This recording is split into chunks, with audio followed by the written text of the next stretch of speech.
¿no? Ese después de la muerte tradicional, no, sino el de la muerte que tenemos en nuestras creencias y cultura. ¿Hemos visto la película Coco o sabemos la creencia que se tiene del después de la muerte de los mexicanos, que es hermosa, se me parece que la rompe, tiene una connotación histórica indígena? Ellos no hablan, bueno, obviamente no son en términos católicos, ¿no? Es una creencia muy antigua, muy popular, de que si tú te olvidas del muerto, el muerto desaparece en ese mundo donde él habita. Y que ese mundo donde él habita, pues, entre comillas, es happy, es una vaina chévere. Entonces, para ellos morir sí es ir a descansar, no es ir a pagar pues tu condena al infierno. El caso es que los que vimos Coco o sabemos algo de este mundo, de la Catrina y todo eso, nos damos cuenta de algo mítico que la rompe. Si olvidamos al muerto, el muerto desaparece allá. Y por eso en México se celebra anualmente algo llamado el Día de los Muertos. Y es una ceremonia y se les lleva comida y se les pone musiquita. Mejor dicho, se asume bajo la creencia que los muertos están por ahí también y uno habla con ellos y ellos te escuchan y demás, ¿vale?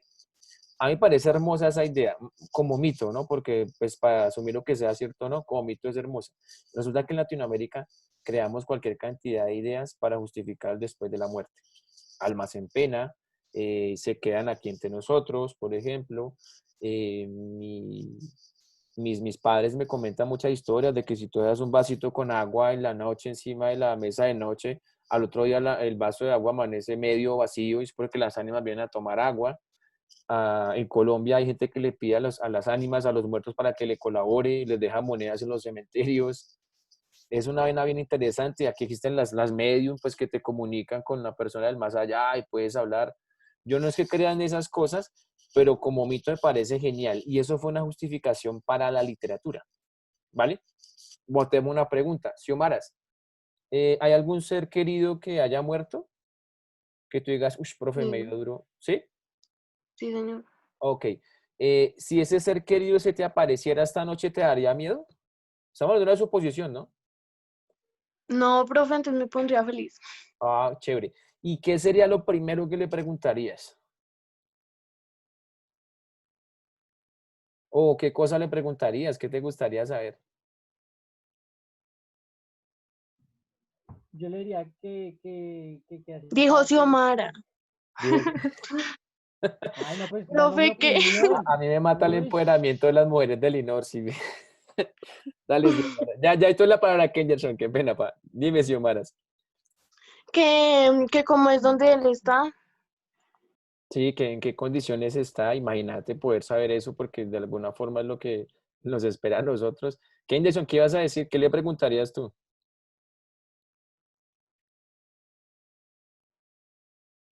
Se fue.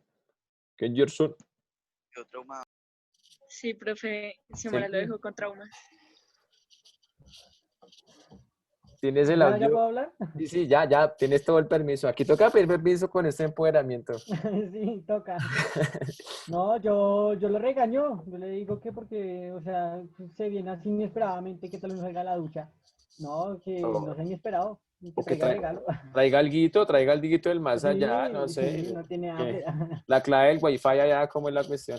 Claro.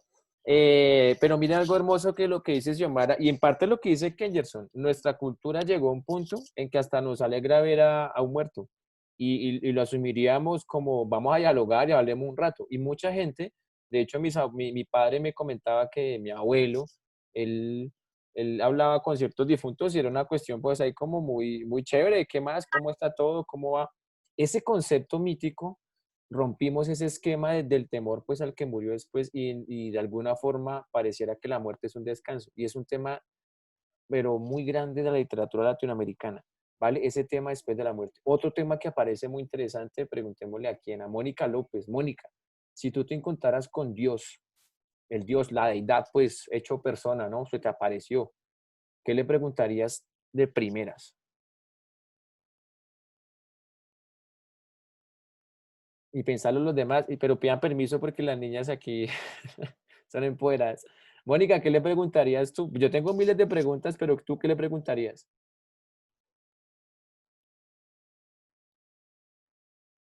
Bueno, obviamente primero queda en shock, Pero ya después de salir del shock, ¿qué le preguntarías? ¿Qué champú usa? No sé, una pregunta así. Profe, yo quiero decir algo. Dime, Xiomaras. De por qué es tan injusto. Muchas veces, muy injusto.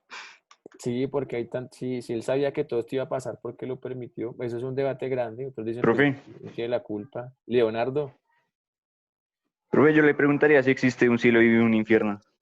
sí, ¿para dónde vamos? ¿Es verdad eso? Centros comerciales, hay centro comercial, hay Xbox, hay DirecTV allá, hay Netflix, ¿tiene Netflix? ¿Qué serie está viendo ahora? Eh, no, debería ser una genialidad. Otro tema interesante que tiene la literatura latinoamericana. ¿Qué pasaría si nos encontramos una deidad y hablaríamos con ella? Entonces rompe un esquema, sobre todo, ¿saben por qué lo rompen? Porque los latinoamericanos, como somos tan coloridos, tan guapachosos, rompemos ese esquema tan formalista. No sé si ustedes sabían que en algunos lugares de Colombia, inclusive en la costa, cuando alguien muere se arma una parranda, mejor dicho, enorme.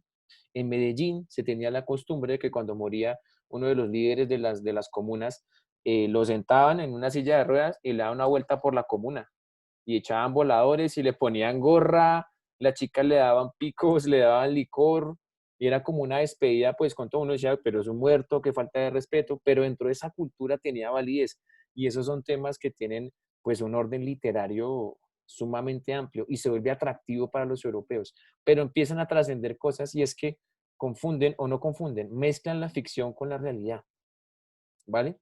Otro ejemplo que me gusta mucho son los sueños, y alguna vez lo hemos hablado, que uno no sabe hasta qué punto dentro del sueño en verdad está soñando. Uno se come el cuento.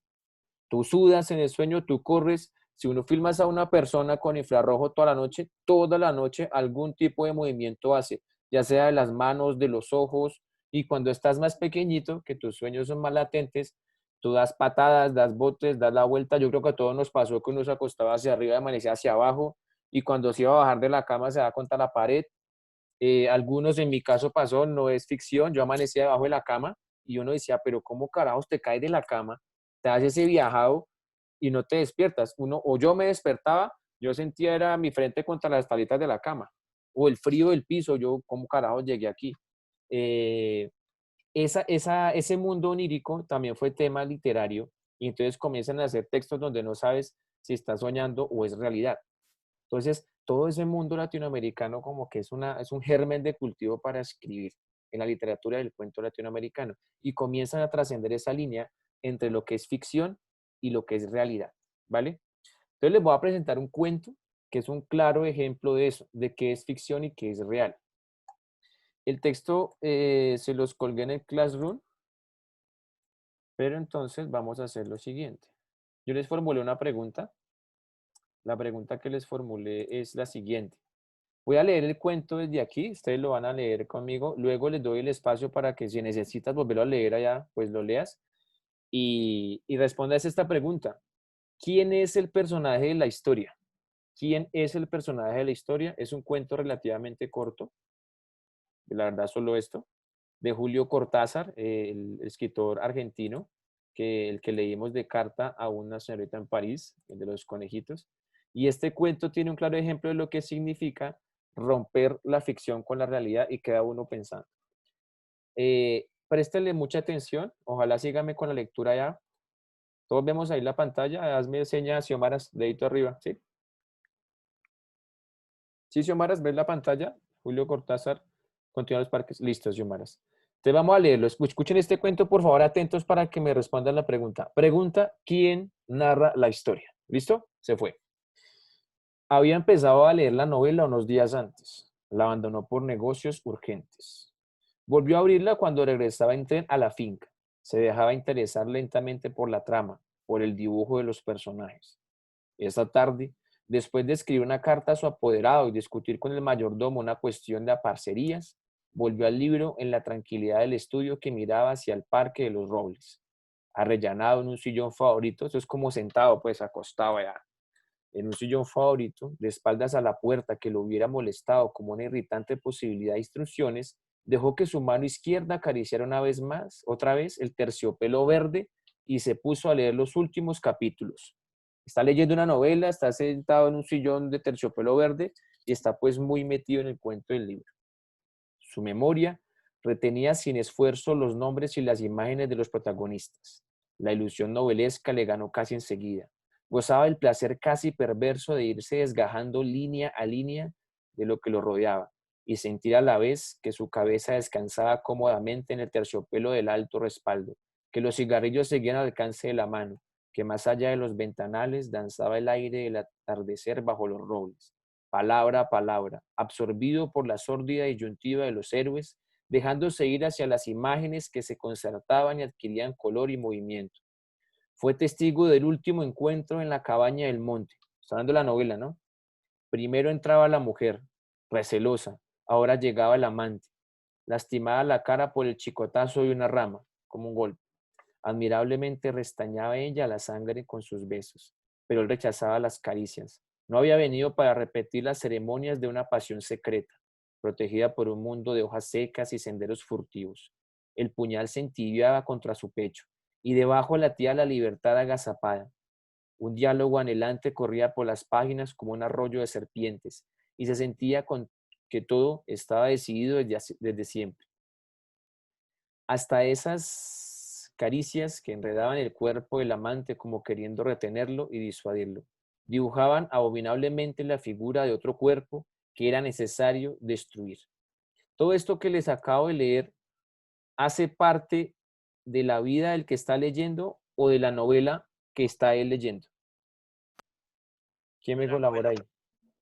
Dime. De la novela. De la novela. ¿Sí o qué es? Él está reproduciendo lo que está leyendo en el último capítulo de la novela, ¿vale? Son dos amantes, están planeando matar a alguien. Vamos a ver qué pasa. Nada se había olvidado. Coartadas, azares, posibles errores. A partir de esa hora, cada instante tenía su empleo minuciosamente atribuido. El doble repaso despiadado se interrumpía apenas para que una mano acariciara una mejilla. Empezaba a anochecer. Pilas aquí, por favor. Sin mirarse ya, atado rígidamente a la tarea que los esperaba, se separaron en la puerta de la cabaña. Ella debía seguir por la senda que iba al norte. Desde la senda opuesta a él se volvió un instante para verla correr con el pelo suelto. Corrió a su vez, parapetándose en los árboles y los setos, hasta distinguir en la bruma, malva del crepúsculo, la alameda que llevaba a la casa. Los perros no debían ladrar y no ladraron. El mayordomo no estaría a esa hora y no estaba. Subió los 3 peldaños del porche y entró. Desde la sangre galopando en sus oídos le llegaban las palabras de la mujer. Primero una sala azul, después una galería, una escalera alfombrada. En lo alto, 2 puertas. Nadie en la primera habitación, nadie en la segunda. La puerta del salón y entonces el puñal en la mano, la luz de los ventanales, el alto respaldo de un sillón de terciopelo verde, la cabeza del hombre en el sillón leyendo una novela. No me digan nada porque lo que ustedes digan puede influir en lo que planteen sus compañeros. La pregunta es quién es el personaje de la historia. ¿Listo? Entonces, voy a publicar en el Classroom esto porque lo vamos a hacer en simultánea. La respuesta, la verdad, la hacen en 2 líneas. No vengan a hacerme aquí un párrafo pues diciéndome que desde la perspectiva que podemos mirar de la casa y el... No, vamos al grano pues. Y lo vamos a entregar hoy y lo vamos a entregar de una. Entonces, tienen ahí a lo sumo que 10 minuticos, porque pueden volver a leer el texto por si tienen inconvenientes si no lo entendimos. La respuesta es clara y sencilla, esas no son más de 2 renglones. ¿Quién es el personaje de la historia? Entonces les acabo de colgar el texto al Classroom. Si necesitan, si me pusieron atención, no hay lío. Si no, vuelvan a leerlo y me dan la respuesta. Son exactamente las 12:40. O sea que a las... Vamos a darle 15 minutos. A las 55, 56. Lo socializamos. Entonces ahí sin desconectarse, por favor lo leen y dan la respuesta.